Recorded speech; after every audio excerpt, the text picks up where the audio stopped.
غنیت الطالبین میں شیخ عبد القادر جیلانی رحمت اللہ علیہ نے یہ جملہ لکھا ہوا ہے. شیخ عبد القادر جیلانی رحمت اللہ علیہ فرماتے ہیں اذا زار قبرا، جب کسی آدمی نے کسی قبر کی زیارت کی، یا یوں کہیے جب کوئی آدمی کسی قبر کی زیارت کرے تو قبر کے اوپر اپنا ہاتھ نہ رکھے.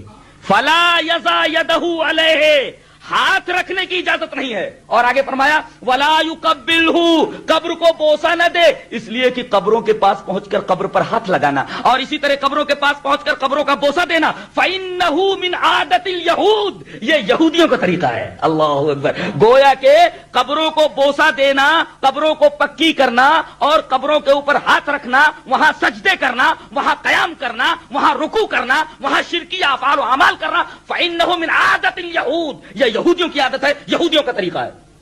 یہ میں نہیں کہہ رہا، شیخ فرما رہے ہیں، شیخ عبد القادر جیلانی رحمت اللہ علیہ فرما رہے ہیں.